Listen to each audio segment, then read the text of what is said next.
Hello दोस्तों, श्री शिवाय नमस्तुभ्यम। दोस्तों, आप लोगों का नीलकंठेश्वर महादेव चैनल पर स्वागत है। तो दोस्तों, अभी तक आप लोगों ने रुद्र संहिता के तीसरे खंड अध्याय 47 का श्रवण किया। आज हम 48वें का पाठ करेंगे और आप लोगों को भी पढ़कर सुनाएंगे। दोस्तों, वीडियो थोड़ी लंबी हो सकती है, लेकिन आप लोग घबराना मत, वीडियो से दूर मत जाना, इसे पूरा श्रवण करना। इसमें इस अध्याय में इतने मधुर वर्डों को यूज किया गया है कि आप भाव विभोर हो जाएंगे। तो कृपया चलिए सुनते हैं कौन कौन सी चीजें इस अध्याय में बताई गई हैं। शिव के विवाह का उपसंहार, उनके द्वारा दक्षिणा वितरण, वर वधू का कोहबर और वास भवन में जाना, वहां स्त्रियों का उनसे लोकाचार का पालन कराना, रति की प्रार्थना से शिव द्वारा काम को जीवन दान एवं वर प्रदान, वर वधू का एक दूसरे को मिष्ठान भोजन कराना और शिवा का जनवासे में लौटना। हमें तो ये सुनकर ये लगता है कि इसमें इस अध्याय में कितना आनंद आने वाला है। तो चलिए जानते हैं। ब्रह्मा जी कहते हैं, नारद तादांतर मेरी आज्ञा पाकर। दोस्तों, इस कथा के श्रवण से ही हमारे पाप नष्ट हो जाएंगे और हमारी मनोकामना, मनोवांछित फलों की जो प्राप्ति है वो अवश्य होगी। तो चलिए सुनते हैं इस अध्याय को। ब्रह्मा जी कहते हैं, नारद तदंतर मेरी आज्ञा पाकर महेश्वर ने ब्राह्मणों द्वारा अग्नि की स्थापना करवाई और पार्वती को अपने आगे बिठाकर वहां ऋग्वेद, यजुर्वेद तथा सामवेद के मंत्रों द्वारा अग्नि में आहुतियां दी। तात उस समय काली के भाई मैना ने लावा की अंजलि दी और काली तथा शिव दोनों ने आहुति देकर लोकाचार का आश्रय ले प्रसन्नता पूर्वक अग्निदेव की परिक्रमा की। नारद तदंतर शिव की आज्ञा से मुनियों सहित मैंने शिवा शिव विवाह का शेष कार्य प्रसन्नता पूर्वक पूरा किया। फिर उन दोनों दाम्पत्य के मस्तक का अभिषेक हुआ। ब्राह्मणों ने उन्हें आदर पूर्वक ध्रुव का दर्शन कराया। तत्पश्चात हृदयालंबन का कार्य हुआ। फिर बड़े उत्साह के साथ स्वास्तिक वाचन किया गया। इसके पश्चात ब्राह्मणों की आज्ञा से शिव ने शिवा के सिर में सिंदूर दान किया। उस समय गिरिराज नंदनी उमा की शोभा अद्भुत और अवर्णनीय हो गई। फिर ब्राह्मणों के आदेश से वे शिव दंपत्ति एवं आसन पर विराजमान हो भक्तों के चित्त को आनंद देने वाली उत्तम शोभा पाने लगे। मुने तदंतर अद्भुत लीला करने वाले उन 9 दाम्पति ने मेरी आज्ञा पाकर अपने स्थान पर स्वतंत्र प्राशन किया।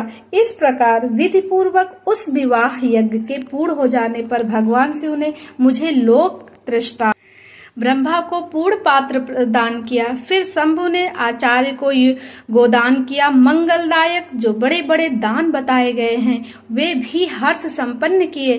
तत्पश्चात उन्होंने बहुत से ब्राह्मणों को पृथक पृथक 100 सुवर्ण मुद्राएं दी, करोड़ों रत्न दान किए और उनके प्रकार के द्रव्य बांटे। उस समय सब देवता तथा दूसरे दूसरे चराचर जीव जन मन में बड़े प्रसन्न हुए और जोर जोर से जय जयकार की ध्वनि होने लगी। सब और मांगलिक शब्द और गीत होने लगे। वाघों की मनोहर ध्वनि सबके आनंद को बढ़ाने लगी। इसके बाद श्री विष्णु में देवता, ऋषि तथा अन्य सब लोग गिरिराज से आज्ञा ले बड़ी प्रसन्नता के साथ शीघ्र ही अपने अपने डेरे में चले गए। उस समय हिमालय नगर की स्त्रियां आनंद मग्न हो शिव और पार्वती को लेकर कोहबर में गई। वहां उन सब ने आदर पूर्वक वर वधू लोकाचार का संपादन कराया। उस समय सब और परमानंददायक महान उत्साह छा रहा था। तदंतर वे स्त्रियां उन लोग कल्याणकारी दाम्पत्य को साथ ले परम दिव्यवास भवन कौतुक का गार में गई और वहां भी प्रसन्नता पूर्वक लोकाचार का संपादन किया। इसके बाद गिरिराज के नगर की स्त्रियों ने समीप आकर मंगल कृत करके उन 9 दंपति को कैलिग्राह में पहुंचाया और जय ध्वनि करती हुई उनके गठबंधन की गांठ खोलने आदि का कार्य संपन्न किया। उस समय उन नूतन दाम्पति को देखने के लिए 16 दिव्य नारियां बड़े आदर के साथ शीघ्रता पूर्वक वहां आई।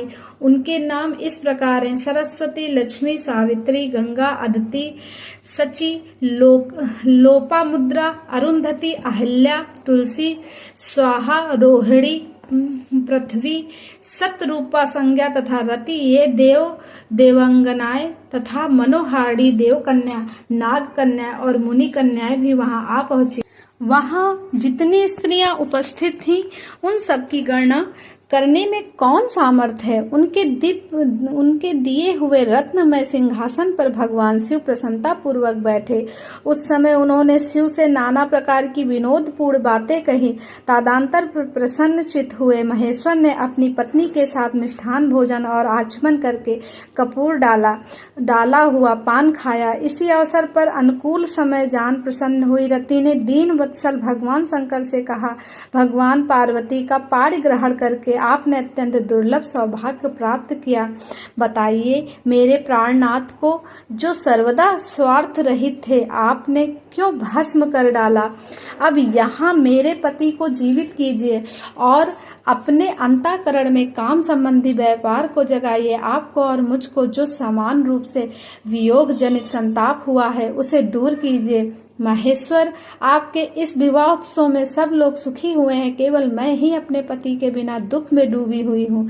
देव शंकर प्रसन्न होइए और मुझे सानाथ कीजिए। दीन बंधु परम प्रभु, अपनी कही हुई बात को सत्य कीजिए। चराचर प्राणियों सहित तीनों लोकों में आपके सिवा दूसरा कौन है जो मेरे दुख का नाश करने में सामर्थ हो। ऐसा जानकर आप मुझ पर दया कीजिए। दीनों पर दया करने वाले नाथ, सबको आनंद प्रदान करने वाले, अपने इस विवाह उत्सव में मुझे भी उत्साह संपन्न बनाइए। मेरे प्राणनाथ के जीवित होने पर ही अपनी प्रिया पार्वती के साथ आपका सुंदर विहार परिपूर्ण होगा, इसमें संशय नहीं है। सर्वेश्वर, आप सब कुछ करने में सामर्थ हैं, क्योंकि आप ही परमेश्वर हैं। यहाँ अधिक कहने से क्या लाभ। सर्वेश्वर, आप शीघ्र मेरे पति को जीवित कीजिए। ऐसा कहकर रति ने गांठ में बांधा हुआ कामदेव के शरीर का भस्म शंभ को दे दिया और उनके सामने हाँ नाथ कहकर रोने लगी। रति का रोदन सुनकर सरस्वती आदि सभी देवियां रोने लगी और अत्यंत दीनवाणी में बोली, प्रभु, आपका नाम भक्त वत्सल है। आप दीन बंधु और दया के सागर हैं, अतः काम को जीवन दान दीजिए और रति को उत्साहित कीजिए। आपको नमस्कार है। ब्रह्मा जी कहते हैं, नारद, उन सब की यह बात सुनकर महेश्वर प्रसन्न हो गए। उन करुणा सागर प्रभु ने तत्काल ही रति पर कृपा की। भगवान शूलपारणी की अमृतमयी दृष्टि पड़ते ही पहले जैसे रूप, वेश और चिन्ह से युक्त अद्भुत मूर्तिधारी सुंदर कामदेव उस भस्म से प्रकट हो गया। अपने पति को वैसे ही रूप, आकृति, मंद मुस्कान और धनुष बाण से युक्त देख रति ने महेश्वर को प्रणाम किया। वह कृतार्थ हो गई। उसने प्राणनाथ की प्राप्ति कराने वाले भगवान शिव का अपने जीवित पति के साथ हाथ जोड़कर बारंबार स्तवन किया। पत्नी सहित काम की हुई स्तुति को सुनकर दया द्रह हृदय भगवान शंकर अत्यंत प्रसन्न हुए और इस प्रकार बोले। शंकर ने कहा, मनोभव पत्नी सहित तुमने जो स्तुति की है उससे मैं बहुत प्रसन्न हूँ। स्वयं प्रकट होने वाले काम, तुम वर मांगो, मैं तुम्हें मनोवांछित वस्तु दूंगा।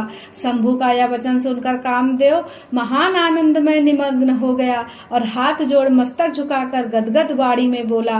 कामदेव ने कहा, देव देव महादेव करुणा सागर प्रभु, यदि आप मुझ पर प्रसन्न हो तो मेरे लिए आनंददायक होइए। प्रभु, पूर्व काल में मैंने जो अपराध किया था उसे क्षमा कीजिए। स्वजनों के प्रति परम प्रेम और अपने चरणों की भक्ति दीजिए। कामदेव का यह कथन सुनकर परमेश्वर शिव प्रसन्न हो बोले, बहुत अच्छा। इसके बाद उन करुणानिधि ने हंसकर कहा, महामते कामदेव, मैं तुम पर प्रसन्न हूँ और अपने मन से भय को निकाल दो। भगवान विष्णु के पास जाओ और इस घर से बाहर ही रहो। तदंतर काम शिव को प्रणाम करके बाहर आ गया। विष्णु आदि देवताओं ने उसे आशीर्वाद दिया। इसके बाद भगवान शंकर ने उस वासना भवन में पार्वती को बाएं बिठाकर मिष्ठान भोजन कराया और पार्वती ने भी प्रसन्नता पूर्वक उनका मुंह मीठा किया। तदंतर वहां से लोकाचार का पालन करते हुए आवश्यक कृत्य करके मैना और हिमवान की आज्ञा ले भगवान शिव जनवासे में चले गए। मुने उस समय महान उत्सव हुआ और वेद मंत्रों की ध्वनि होने लगी।